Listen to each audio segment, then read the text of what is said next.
मोदी जी का क्रेज़ कभी था ही नहीं। ये जो गोदी मीडिया है वो क्रेज़ बनाए हुए थी और अभी भी बनाए हुए है कि तुम लोग का गोदी मीडिया बिक चुका है। अगर एक दिन तुम लोग बंद हो जाओ ना तुम लोग, तो ये सड़क पे आ जाएंगे बीजेपी वाले।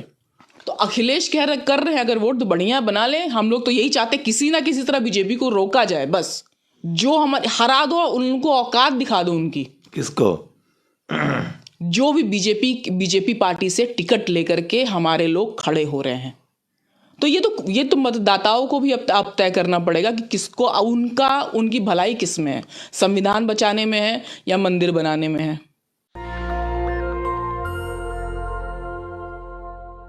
नमस्कार, मैं शंभू कुमार सिंह और आप देख रहे हैं नेशनल दस्तक। हम एक बार फिर से फेसबुक पेज पर लाइव हैं रोज की तरह।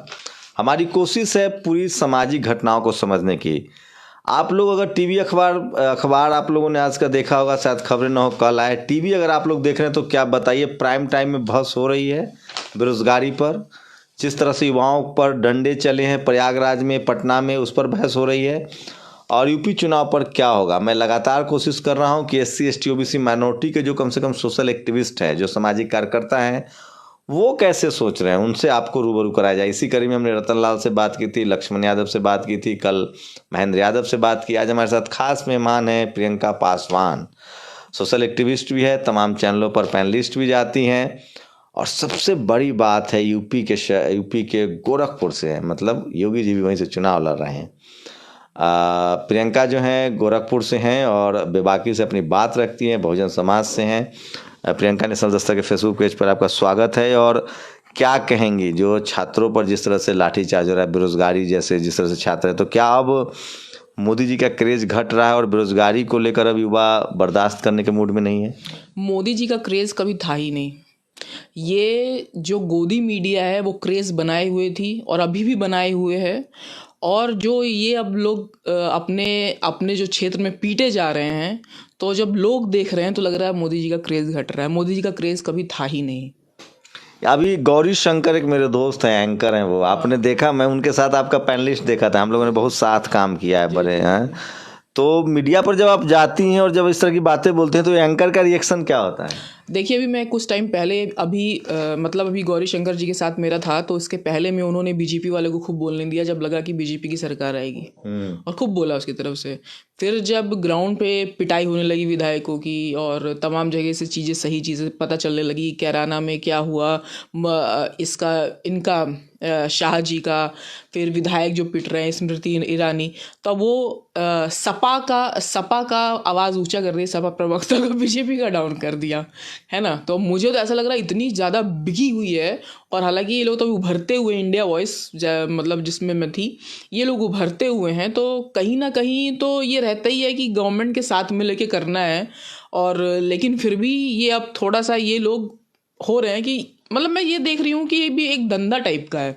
लोग बोलते हैं कि जो हमारा ये मीडिया है ये लोकतंत्र का चौथा स्तंभ है। अब लोग बोल रहे हैं ये गिर चुका है। मैं बोलूँगी गिरना या कुछ होना दूसरी बात है, ये पूरी तरह बिक चुका है। अब आपके पास पैसा होगा तो आप भी खरीद लेंगे, पैसा होगा तो खरीद लेंगे। मायावती देखिए, मीडिया का मैं मीडिया का छात्र भी रहा हूँ और मीडिया में काम भी किया है। अगर कोई पासवान, कुशवाहा, कुर्मी, कोयरी, यादव अगर मुख्यमंत्री बन जाए, ये मीडिया धज्जियां उड़ा देंगी जी। तो वो अगर मीडिया वाला काम करेंगे, हाँ, वो ईमानदार हो जाएगा, क्योंकि उसको जाति सूट नहीं करती है वो जी। मीडिया कांग्रेस के साथ थी पहले, जब कांसीराम थे, जब बाबा साहेब थे, तब बाबा साहेब ने उस समय मुकनायक जी और बहिष्कृत भारत, प्रबुद्ध भारत जैसे अखबार शुरू किया। और वो कहने का मतलब ये है कि जो मीडिया, अगर हम हमारी बहुजन SC ST OBC माइनॉरिटी का मुख्यमंत्री हो, प्रधानमंत्री, तो धज्जी उड़ा देंगे, ईमानदार हो जाते हैं वो लोग, मतलब अच्छी पत्रकारिता करते हैं, मतलब अच्छे से ज्यादा जान पर जोखिम लेकर नहीं। देखिए, अभी कांग्रेस की भी जो सरकार गिरी, इसमें तो कांग्रेस जिसको बोला जाता है कि बोला गया था कि कभी ये खत्म होने वाली पार्टी नहीं है, लेकिन जब ये बीजेपी वाले समझ गए, उनकी सारी एक एक चीजें समझ गए, तो उसके बाद देखिए कैग विनोद राय जी को लेकर के अपने साथ में उसको ख़त्म कर दिया, स्पेक्ट्रम का ये घोटाला वो घोटाला। और उसके बाद क्या होता है, अन्ना ने आंदोलन किया, अन्ना आरक्षण विरोधी हैं, आपको पता होगा। केजरीवाल भी आरक्षण विरोधी थे, अब बाबा साहब के बड़े गुण गा रहे हैं। और किरण बेदी जो हैं अब राज्यपाल बन गई, साजिया इल्मी बीजेपी की प्रवक्ता बन गई, और केजरीवाल तो मैं मुख्यमंत्री मीडिया वाला बता रहा था कि जैसे अब आप कहेगा ना कि कांग्रेस और बीजेपी में मीडिया को चुनना होगा ना, तो जैसे मान लीजिए आपके दो घर हैं, एक आपने एकदम लेटेस्ट बनाया है, एकदम फुल्ली फर्निश्ड और सारे उसमें फैसिलिटीज है, और एक आपका पुराना घर है, तो आप किसको चुनेंगी?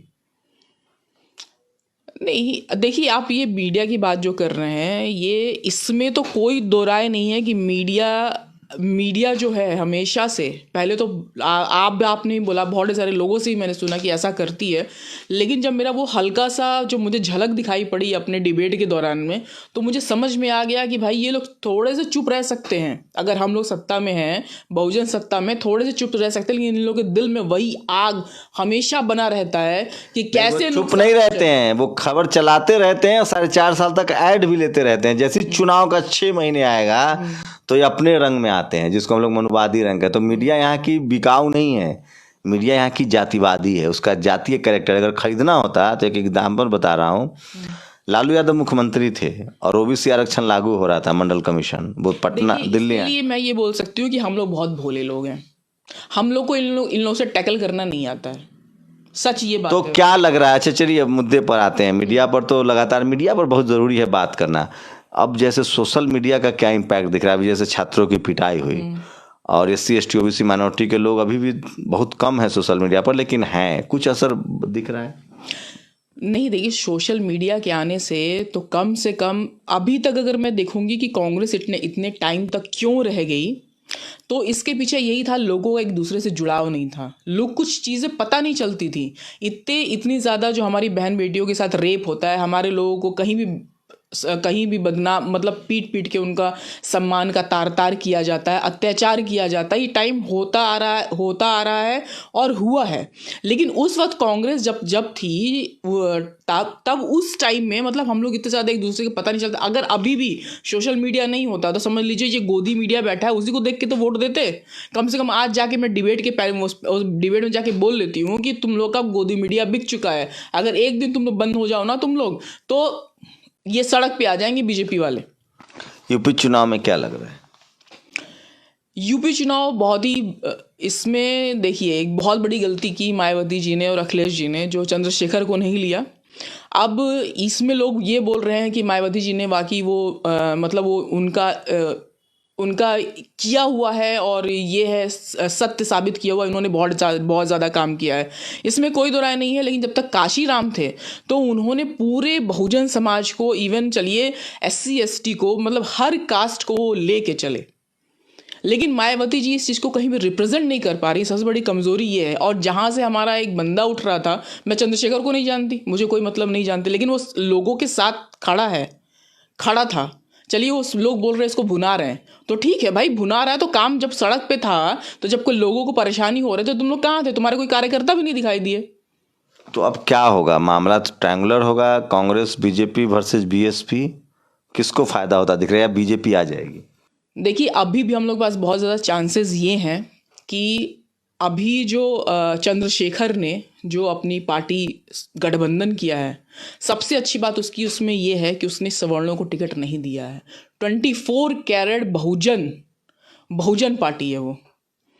तो अगर हम लोग को अगर नई चीज़ अपनानी है तो भाई, अगर स्थापित नहीं, ये लोग कहीं चले नहीं जाएंगे। स्थापित तो एक बार अगर 24 कैरेट बहुजन वाले को, पार्टी को अगर वोट दे करके उसको लाया जाए सत्ता में, हालांकि थोड़ा सा मुश्किल है क्योंकि इतना ज़्यादा पहुंच नहीं है, लेकिन फिर भी किया जाए। काशीराम साहब ने किया था, मतलब उन्होंने बहुत ज़्यादा कोशिश किया था, उन्होंने वो जीते भी, आए भी, तो ये भी हो सकता है। अभी तो सोशल मीडिया का ज़माना है। तो शेड्यूल कास्ट के अलावा और दूसरे समाज को जोड़ना पड़ेगा ना आपको। सिर्फ शेड्यूल कास्ट का 25% वोट से तो सरकार बनेगी नहीं, आपको माइनॉरिटी और OBC तो जोड़ना पड़ेगा। देखिए बीजेपी की नीति क्या है, 20% तो पहले 80-20 कर चुकी है वो, 80-20 कर चुकी है, किसी भी मुस्लिम को वोट नहीं देती है। दलितों की ऐसी हालत, टिकट नहीं देती। हाँ, टिकट नहीं देती है। दलितों की ऐसी हालत कर दी है कि अगर जरा भी शर्म होगा तो नोटा पे दबा देंगे, लेकिन बीजेपी वालों को नहीं देंगे। लेकिन नोटा पे दबाएंगे तो तुमको फायदा हो जाएगा। जैसे ये 2 वोट है आपके पास और आपने मुझे 1 वोट नहीं दिया, 1 वोट दोनों वोट अपना खराब कर लिया, जैसे 4 वोट पर चुनाव हो रहा है, तो जिसको 3 वोट मिलेगा वो जीत जाएगा। सही बात है। लेकिन शेड्यूल कास्ट को कहीं ना कहीं वोट करना पड़ेगा, नोटा पर दबा दीजिए आपका वोट। देखिए बीजेपी का मेरा जो कैलकुलेशन है, अगर उसके पास 7 वोट है, एक मुश्त 15%, हाँ। अगर वो ओबीसी का आधा वोट भी ले आती है 25%, तो 45% का आंकड़ा हो जाता है। देखिए। और अगर शेड्यूल कास्ट का वोट बढ़ता है, ओबीसी का वोट बढ़ता है, तो फिर बीजेपी के चांसेस ज्यादा हैं। अगर शेड्यूल कास्ट के लोग, ओबीसी के लोग कहीं किसी एक को, मैं किसी पार्टी को नहीं कह रहा हूँ, जिसको मन हो, कहीं एक जगह उनको जाके वोट करना तो पड़ेगा। क्यों ना चंद्रशेखर को किया जाए, जब वो 24% बहुजन पार्टी है, तो क्यों ना किया जाए, इन लोगों को धूल क्यों ना चटा दिया जाए, चाहे बीजेपी वाले हों। तो ये ओबीसी को तो शेड्यूल कास्ट के लोग नहीं दे रहे हैं उनको वोट, वो कह रहे हैं कि अमूमन लग रहा है, सोशल मीडिया का ट्रेंड देखे या मेरे ग्राउंड रिपोर्ट जो आ रहे हैं उसमें है कि शेड्यूल कास्ट के लोग बहन जी को दे रहे हैं, ओबीसी के जो लोग हैं वो सपा को दे रहे हैं, आधा आधा बीजेपी को जा रहा है जी। मुस्लिम वोट पर कई जगह नजर है, सपा को भी जा सकता है, बसपा को भी जा सकता है, ओवैसी और बावन मिश्राम जी का गठबंधन हुआ है वहाँ भी जा सकता है, रावण को भी जा सकता है। तो ऐसे में पलड़ा भाई तो बीजेपी का दिख रहा है, अगर बहुजन एकजुट नहीं होता है किसी एक पार्टी के साथ। इसमें तो कोई दो राय नहीं है। ये चीज़ें जो आप जिस हिसाब से आपने वोट का डिवीज़न बताया, इसमें तो कोई दो राय नहीं है, ये हो यही रहा है। लेकिन अब लोग जैसे बोलते हैं कि हमारे नेता एक एक नहीं होते हैं, तो मैंने बोला ना, चंद्रशेखर को वोट देने में, उसकी पार्टी को वोट देने में क्या उसके में ओबीसी भी हैं, उसके में एससी भी है, उसके में एसटी भी, तो खालिस तो वो हो गया ना, खालिस बहुजन पार्टी उसकी हो गई है। अब लगता है चंद्रशेखर जी को कितनी सीटें आएंगी, क्या अनुमान है आपका? देखिए, मैं फिर यही बात हो रही है ना कि अभी आपने मुझसे ये पूछा कि किसको क्या बनता हुआ दिख रहा है, तो बनता हुआ तो अभी सपा का ही दिख रहा है, क्योंकि बहुत टाइम से वो काम करते हुए आई है। लेकिन एक ग्राउंड की जो बात बोल रही हूँ, जो चीज़ काशीराम साहब ने सही थी, वो मायावती जी ने भी सही उनके साथ रही, वो सही। लेकिन वो फिर वो कुछ चक्करों में, जिसको बोलते हैं कि हाँ, उनके जो मित्रगण या लोग जो इनको एडवाइजरी कमेटी में, मिश्रा, त्रिवेदी, द्विवेदी, इसी तरह अब इनके सपा के साथ भी यही लोग बैठ गए हैं। तो अब लेकिन बैठ गए हैं। और फिर जैसे कि एक बात और सबसे इंपॉर्टेंट बात है कि जैसे कि मान लीजिए अगर बहुजन मायावती जी को भी टिकट मिल जाता है, मायावती जी को भी अच्छा वोट मिल जाता है, सपा को भी अच्छा वोट मिल जाता है, और दोनों गठबंधन कर लेते हैं, तो होता क्या है, होंगे ये कि आपको बहुजनों ने वोट नहीं किया है, आपको सवर्णों ने वोट किया है, ये उनके दिमाग में फिट किया जाता है। तो लगता है आपको कि सवर्ण वोट करते होंगे सपा बसपा? बिल्कुल नहीं, बिल्कुल नहीं। सर्वजन की पार्टी है बीएसपी। नहीं, मैं बोले वो कैसे वोट करेंगे? 15% तो वोट ही है उनका, तो बीजेपी को जिताएंगे कि ये सपा को या बीएसपी को जिताएंगे? ये तो बहुजन नेताओं के दिमाग में खुद आना चाहिए ये बात। अखिलेश तो कह रहे हैं कि हमको सब वोट कर रहे हैं। तो अखिलेश कर रहे हैं, अगर वोट तो बढ़िया बना ले। हम लोग तो यही चाहते, किसी ना किसी तरह बीजेपी को रोका जाए, बस। चाहे वो आप तो बीजेपी और अखिलेश में कहाँ ज्यादा फर्क है? अखिलेश भी फरसा लहराते हैं, उनको भी सोशल जस्टिस की समझ बहुत कम है। बिल्कुल, इसीलिए तो मैं बार बार चंद्रशेखर की बात उसके बाद हम बहन जी तो सोशल जस्टिस की बहुत लड़ाई लड़ चुकी है। मावन मिश्राम साहब बामसेप चलाते हैं, बहुत बहुजन आंदोलनकारी हैं। रावण ने भी बहुत अच्छा किया है। बात है सोशल जस्टिस की समझ। बहन जी जो मुख्यमंत्री के तौर पे अद्भुत काम किया उन्होंने, अद्भुत काम किया, उसकी तो तुलना ही नहीं। मैंने ये नहीं कहा उन्होंने काम नहीं किया। मैं जब भी होता था संसद में, मैंने उनको बोलते, उनके अलावा कोई और नेता नहीं था संसद में। वो जिस तरह दलितों के मुद्दे उठाती थी, रोहित वेमुला का भी मुद्दा उन्होंने उठाया था, मैंने देखा था। जब जिस तरह वो लोग दलितों का मुद्दा उठाती थी, वो बावन मिश्राम भी बहुत प्रखर वक्ता है। उनको लगता है क्या कितने सीटें आएंगे, वो वैसे ही बावन मिश्राम। देखिए, मैं ओवैसी को तो ये कहा जा रहा है कि ये बीजेपी ही लाई हुई है, और ये इसका मुस्लिमों का वोट काटने के लिए है। देखिए, सबसे बड़ी बात, खरी बात तो यही है कि बहुजनों को ये समझ जाना चाहिए कि आपको क्या बचाना है। आप मुझे तो ऐसा लगता है बीजेपी में जितने भी, अगर आप हमारे लोग हैं, अगर वो बीजेपी के झंडे तले खड़े हो रहे हैं, हरा दो ही मत वोट उनको। आप उनको अगर सपा का आपको समझ में आ रहा है, सपा को दे दो। बीएसपी का समझ, और बीएसपी दो। चंद्रशेखर का समझ में आ रहा है, चंद्रशेखर को दे दो। जो हमारे हरा दो, उनको औकात दिखा दो उनकी। किसको? जो भी बीजेपी पार्टी से टिकट लेकर के हमारे लोग खड़े हो रहे हैं। तो जीतेगा कौन? वही तो कह रहा हूं। तो जीतने, देखिए, अच्छा, जहां एसपी बीएसपी सपा का बहुजन उम्मीदवार है उसको जिता दिया जाए, बीजेपी का उप उम्मीदवार क्या, बीजेपी को तो उम्मीदवार को मैं हराने के लिए बोल रही हूँ। तो जो सपा बसपा का जो उम्मीदवार है उसको जिताया जाए। देखिए मैं तो ये कह रही हूँ सवर्ण को आप वोट ही मत दो, क्योंकि देखिए अच्छा, सपा बसपा का जो सवर्ण है उसको वोट दिया जाए कि नहीं? नहीं दिया जाए, बिल्कुल नहीं दिया जाए। क्योंकि देखिए ये लोग सोचते हैं ना कि उल्लू हैं 85%, हमारे वोट पे हमारे कंधों पे चढ़ के खड़े होते हैं। जरा अगर सब लोग अगर एक्सपेरिमेंट कर रहे हैं तो हम लोग एक्सपेरिमेंट करने में क्या लेकिन दिक्कत है? जानकार कह रहे हैं कि सपा बसपा और कांग्रेस भी लड़ रही है, बावन इस्लाम भी लड़ रहे हैं, तो इससे बहुजन वोट बटेगा, सवर्ण वोट एकजुट रहेगा और इसका फायदा बीजेपी को मिलेगा। डेफिनेटली बीजेपी को वोट मिलेगा, और इसीलिए तो मैं बार बार यही कह रही हूँ कि आप अभी तक, ठीक है, अभी तक जो भी कर रहे थे, लेकिन 24 मैं 24 कैरेट, जैसे कि समझ मैं बोलते 24 कैरेट दलित हूँ मैं, तो 24 कैरेट बहुजन पार्टी अगर चंद्रशेखर ने बनाई है और उसको नया समझ के अगर इग्नोर कर रहे हैं तो ऐसा ना करें, उसको करें, वोट करें। तो कौन समझाएगा ये बात कि तुम्हारा 27% आरक्षण खत्म हो रहा है, तुम्हारा आरक्षण नहीं मिल रहा है, तुम्हारे बच्चे सबसे ज्यादा अभी जो मार पड़ी है, डंडा पड़ी है, उसमें सबसे ज्यादा SC ST OBC के बच्चे हैं, उनको तो धर्म के अफीम चटा दिया गया, उनको तो काशी विश्वनाथ कॉरिडोर, हिंदू मुस्लिम अयोध्या राम मंदिर दिखाया जा रहा है।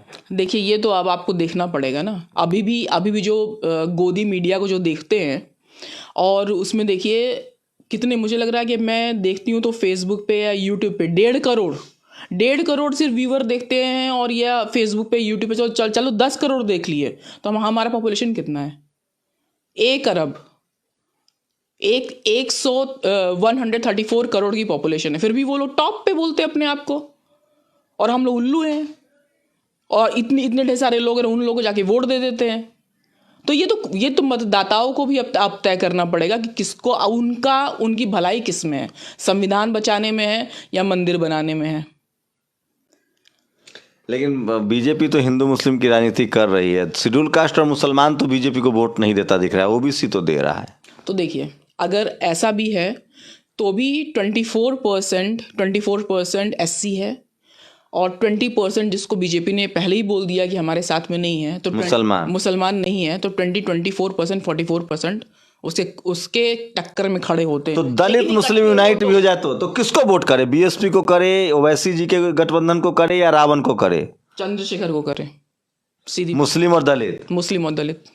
तो फिर बीजेपी और अखिलेश दोनों को हराया जा सकता है।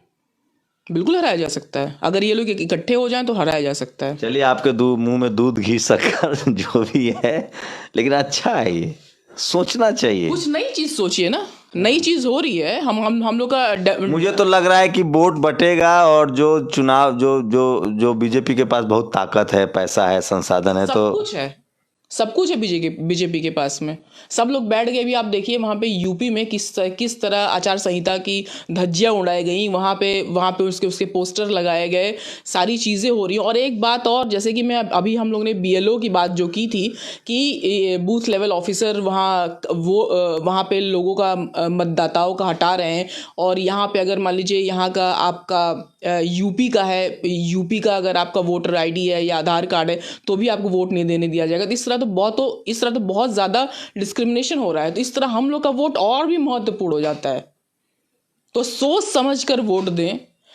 20 और 24% अगर इकट्ठे हो गए तो डेफिनेटली हराया जा सकता है, अगर इकट्ठे हो गए तो, नहीं तो फिर वही सब कुछ होता रहेगा। और एक बात और, अगर ये बीजेपी दोबारा से आई तो ये जो जाकर सब जगह मोदी जी जाकर हर जगह आरक्षण जिंदाबाद, इसी तरह हम लोग को डेफिनेटली हड़प्पा टाइम में भी ऐसा ही हुआ होगा कि बाहरी ये लोग जब आए तो हम लोग का पैर पूजने लगे, पैर धोने लगे, ला के खाना परोसने लगे, उसके बाद बैठ के खाओ पियो, और धीरे धीरे सब चीज़ कैप्चर कर लिया। बताता हूँ, अफ्रीका में हुआ था ये। अफ्रीका में जब गोरे पहुंचे तो उन्होंने कहा कि आंख बंद करो, मैं तुम्हें प्रभु के दर्शन कराऊंगा। और जब अश्वेत लोगों ने आंख बंद की तो उनके हाथ में बाइबल पकड़ा दिया और जमीन का पेपर ले लिया। ये हुआ है। तो यही चीज़ें तो हमारे साथ उस टाइम में भी घटी, अभी भी घट रही हैं। तो अपनी आंखें खोलना चाहिए। लेकिन आपका समाज तो बहुत बटा हुआ है, बहुजन समाज, जो मेरा भी समाज। देखिए, यहाँ कोई चंद्रशेखर रावण है, कोई BSP है, कोई भागीदारी परिवर्तन मोर्चा है, तो बहुजन समाज का वोट तो बढ़ता हुआ दिख रहा है। क्या लग रहा है, सवर्ण वोट भी कुछ मायावती अखिलेश में मिलेगा, बटेगा? नहीं, मुझे नहीं लगता, क्योंकि अगर बटेगा तो फिर बीजेपी कैसे बनेगी बीजेपी, बताइए आप। अगर 15% वोट बटने के लिए ये जो बीजेपी बोलती है तुष्टीकरण की नीति सब चलाते हैं मुस्लिमों को लेकर, ये EWS देके कौन ये तुष्टीकरण की नीति? क्या लगता है सवर्ण बच्चे भी बेरोजगार हो रहे हैं, उसके बाद भी वो बीजेपी को वोट देंगे? बेरोजगार हो रहे हैं, लेकिन उनको ये है कि बीजेपी के आने से मुसलमान टाइट रहेगा, मुसलमान टाइट रहेगा, हम लोग का आरक्षण खत्म हो जाएगा। जो आरक्षण की वजह से उनको लगता था कि हम लोग जमीन में आ गए, जबकि ये देखा जाए 50% आरक्षण तो जनरल कैटेगरी का ही है, जबकि 50 में से 50 जो आधा 50 बचता है उसमें SC ST OBC ये सारी चीज माइनॉरिटी आ जाते हैं उसमें, तो 50% रिजर्वेशन तो उन्हीं का है। तो होगा क्या, मुझे भी समझ में नहीं आ रहा है कि होगा क्या। लेकिन सामाजिक जागरूकता तो आई है, SC ST OBC माइनॉरिटी के लोग बीजेपी को पसंद भी नहीं कर रहे हैं, लेकिन सवाल है कि वो एकजुट होकर वोट भी नहीं कर रहे हैं। लेकिन देखते हैं, ट्विस्ट है, जो भी हो जागरूकता आई है समाज में। मुझे कोई SC ST OBC माइनॉरिटी का आदमी ये नहीं कह रहा है कि मैं बीजेपी को वोट दूंगा। अगर ऐसा चमत्कार हो जाता है और अगर OBC पलट जाता है, बीजेपी से OBC हट जाता है, जैसे जाट हट गए हैं, गुर्जर हट गए हैं, मुस्लिम्स पहले से हटे थे, शेड्यूल कास्ट के लोग हट गए हैं, अगर OBC हटता है बीजेपी से तो फिर बीजेपी का नाम लेवा भी नहीं रहेगा, ये है।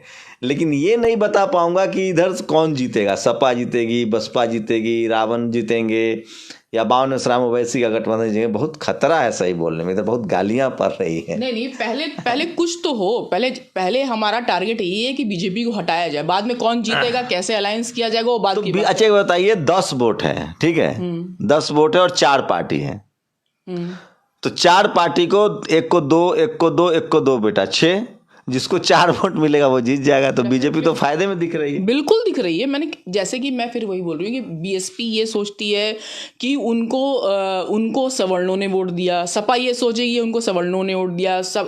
ये अखिलेश बोलते हैं मैं तो कास्ट के बारे में जानता ही नहीं था, मैं तो कास्ट के इसके बारे में कुछ मुझे पता ही नहीं था, मिलिट्री स्कूल में पढ़ा था, हाँ इतना ज़्यादा है। और जब धुलवाया गंगा जल से तब पता चला उनको कि ये कास्ट इनका क्या कास्ट है। तो भाई जो ज़मीनी स्तर का बंदा नहीं है, ठीक है, अब उसको समझ में आ रहा है कि ये चीज़ें होनी चाहिए, अब उसको कास्ट। कल OBC सामाजिक न्याय पर, सोशल जस्टिस पर MK स्टालिन तमिलनाडु के मुख्यमंत्री 2.5 घंटा तक एक वेबिनार में बैठे रहे। तेजस्वी यादव, P विल्सन, जिनकी वजह से OBC आरक्षण मिला है, OBC को आरक्षण मिला है, डॉक्टर 2500 OBC डॉक्टर बनने जा रहे हैं, उनका 2.5 घंटे का वेबिनार दिखाऊंगा, तब आपको लगेगा कि सोशल जस्टिस की लड़ाई कितनी जरूरी है। देखिए शंभू जी, मुझे तो ये लगता है OBC SC ST को भी नहीं पसंद करती है। रीजन क्या है अभी भी देखिए। तो वैसे तो SC भी मुसलमान को पसंद नहीं, OBC की पार्टी को वोट नहीं देती अगर गठबंधन ना हो तो। आप ये को खाली OBC पर कैसे आरोप लगा सकते हैं? नहीं, सुनिए ना, इस देश में वोटिंग का पैटर्न बता रहा हूं मैम। अगर मुसलमान की पार्टी है तो दलित कहते हैं अरे मुसलमान की पार्टी है, गठबंधन ना हो तो वोट नहीं देते हैं। नहीं, मैं आपको इसका उदाहरण दे रही हूँ। पेपरों में निकलता है ये सारी चीजें कि OBC अपने आप को कितना ज्यादा तीरंदाज समझता है। यहाँ बोलेंगे देखिए वोट कटाने वाली बात कर रही है ये, लेकिन बोलिए। हाँ, तो दलित समाज भी तो OBC को वोट नहीं कर रहा है, मुसलमान को। सुनिए तो सही, जैसे कि अब मैं OBC को तो मैं फिर बोल रही हूँ, उसको तो बीजेपी ने लाया हुआ है। ये कैसे कह सकते हैं बीजेपी ने लाया? तो फिर मायावती जी को भी कह रहे हैं OBC के लोग कि बीजेपी ने खड़ा कराया रखा है, गठबंधन से वो निकल गए। गठबंधन के लिए वो बीजेपी के साथ गठबंधन करेंगी। हाँ, ये कहा मैं ये कह रहा हूँ मैम, इस देश की हकीकत है जो मैं बयां कर रहा हूँ। इस देश में अगर कोई मुसलमान है, पार्टी है, तो उसको जितने भी पेपर में आप देखेंगे ना, तो वहां देखेंगे जाट ने दलितों के प्रति अत्याचार किया, क्योंकि जमीन उनका है। सुनिए मेरी बात, कास्ट एट्रोसिटी में OBC की जातियां आगे हैं और उनको सजा भी, सुनिए उनको बच भी नहीं पाएंगे। वो दिल्ली दंगा में एक यादव जी को सजा हो गई है, जबकि कपिल मिश्रा घूम रहे हैं। जब SC ST नहीं मिलते हैं ना तो OBC धरे जाते हैं, सीधी बात है ये। SC ST मिल जाए तो OBC चला जाएगा उनके साथ में, SC ST धरे जाएंगे। लेकिन जहां SC ST नहीं है तो फिर वहां OBC धरा जाता है। तो ये बात कैसे समझाया जाए OBC को? मैं तो लगातार उनको समझा रहा हूं। देखिए अभी भी ये समझ में नहीं आता है कि जैसे एमपी में दिया गया कि सुप्रीम कोर्ट का ऑर्डर था, हालांकि मैं ये भी सारा पॉलिटिकल और चुनावी एजेंडा ही मानती हूँ कि चुनाव आने वाला है तो ये सारी चीज़ें होंगी कि इतना परसेंट उनको आरक्षण दे दिया गया, उनका आरक्षण मान लिया गया। लेकिन एमपी में चुनाव नहीं है, पहले लोकसभा। सुनिए, हाँ वो ठीक है, वो नहीं चुनाव नहीं, लेकिन हर जगह का इफेक्ट पड़ता है ना किसी भी चुनाव में। यूपी का चुनाव बहुत बड़ा चुनाव है और यूपी में जो भी सरकार बनेगी वो सीधे सीधे लोकसभा को इफेक्ट करेगी। किसकी सरकार बनेगी यूपी में? सरकार किसी की भी बने, बस बीजेपी नहीं आनी चाहिए। कैसे नहीं बीजेपी आएगी? उसका क्या फॉर्मूला है? उसका फॉर्मूला मैंने आपको ये बताया, खालिस 24 कैरेट बहुजन पार्टी को वोट दीजिए। बहुजन पार्टी, मैं बसपा को नहीं बोल रही हूँ। जिसने एक भी सवर्ण को टिकट नहीं दिया उसको दीजिए, भले वो नया हो और मेरा भी उससे कुछ लेना देना नहीं। तो अभी आपका आंकड़ा 45% पहुंचता है और ओबीसी अकेले 50%। अगर ओबीसी ने बीजेपी को दे दिया तो और सवर्ण मिलकर 65% हो जाएगा। किसके साथ में? अगर 50% ओबीसी दे दे योगी को वोट, बीजेपी को, और 15% सवर्ण, तो अभी तो 65% होता है, तो वो जीत जाएगा। तो क्या इसमें जो ये बोल रहे हैं, जो ये चंद्रशेखर की जो पार्टी है, बार बार मुझे ऐसा लग रहा है मैं चंद्रशेखर की प्रवक्ता बन गई, लेकिन ऐसा नहीं है। मैं सिर्फ कैलकुलेशन की बात कर रही हूँ कि वो उसने भी तो अपने पार्टी में ओबीसी को रखा हुआ है कि नहीं रखा। इसलिए मैं तो खालिस बोल रही हूँ ना, खालिस बहुजन पार्टी, जहाँ ओबीसी भी है तो ओबीसी का वोट नहीं आएगा, मुस्लिम का वोट नहीं आएगा, SC ST का वोट नहीं आएगा। जहाँ उसने सवर्ण को नहीं दिया, सबसे अच्छी बात ये है। चलिए, मेरी जो समझ बनी है वो बता रहा हूँ। अभी SC ST OBC और माइनॉरिटी के जो लोग हैं उनके अंदर से जाति नहीं निकली है, हम बहुजन नहीं बन पाए हैं। इसलिए हम लोग किसी एक बहुजन की तरफ नहीं सोच रहे। अभी हम लोग अपने अपने जाति के हिसाब से बहुजन पार्टियाँ, अभी इतनी चेतना तो आ गई है कि हमको बीजेपी को वोट नहीं देना है। अभी देखिए, लेकिन अभी ये चेतना नहीं आई है कि एक साथ कैसे वोट करना है। जैसे मैं एग्जांपल दूं, अगर कांग्रेस भी ब्राह्मण को कैंडिडेट बनाएगी, बीजेपी भी ब्राह्मण को कैंडिडेट बनाएगी, तो ब्राह्मण समाज जीतने वाला बीजेपी को वोट करेगा। अभी देखिए, अखिलेश और मायावती ने चंद्रशेखर को मुझे लगता है इसलिए वोट नहीं दी, इसलिए अपना हालांकि देखिए उस इंसान ने बहुत ज़्यादा प्रयास किया कि इन दोनों के साथ जाने की, बहुत ज़्यादा प्रयास किया कि वोट ना कटे, बहुत ज़्यादा उसने प्रयास किया। कुछ लोग तो कह रहे हैं कि वो भी बीजेपी के इशारे पर अलग लड़ रहे हैं। देखिए आप बीजेपी के इशारे पर अलग लड़ रहा हो, लेकिन फिर भी उसने, इसमें कोई डाउट नहीं कि उसने 24 कैरेट बहुजन पार्टी तो बनाया ही है, जिसमें उसने एक भी सवर्ण को कैंडिडेट नहीं बनाया है। ये भी अच्छा लॉजिक है। जब बीजेपी 20% मुसलमानों को इग्नोर करके चुनाव जीत सकती है, तो कोई ऐसी पार्टी आए जो सवर्णों को इग्नोर करके बहुजन राजनीति पर चुनाव जीते। शुक्रिया प्रियंका, आपसे हमारी बातचीत के लिए, हम लोगों की बातचीत के लिए। लेकिन मैं ये कह रहा हूँ कि SC ST OBC माइनॉरिटी में जागरूकता बहुत आई है। उनको अब ये लग गया है कि उनका दुश्मन कौन है। अब सिर्फ ये होना बाकी है कि वोट किसको देना है। वो 10 मार्च को पता चल जाएगा। मैं अपने राय पर कायम हूँ। अगर SC ST OBC माइनॉरिटी का वोट बंटता है तो बीजेपी के लिए रास्ता आसान है। मुसीबत होगी। आप लोग की क्या प्रतिक्रिया है? अपनी प्रतिक्रिया जरूर दीजिए। हमें गाली भी दे सकते हैं, आपका प्यार भी मिलता है, गाली का भी स्वागत है। निंदक न्यारे राखिए, आंगन कुटी छवाए, बिन पानी साबुन बिना निर्मल करे सुभाए। शुक्रिया। नेशनल दस्तक की आपसे गुजारिश है कि अगर इसको बचाना चाहते हैं तो नेशनल दस्तक को सब्सक्राइब करने के लिए रेड कलर के सब्सक्राइब बटन को दबाएं, फिर बेल आइकन की घंटी दबाएं। नेशनल दस्तक को बचाने के लिए बहुत जरूरी है कि हर खबर को शेयर करें, लाइक करें, कमेंट जरूर करें।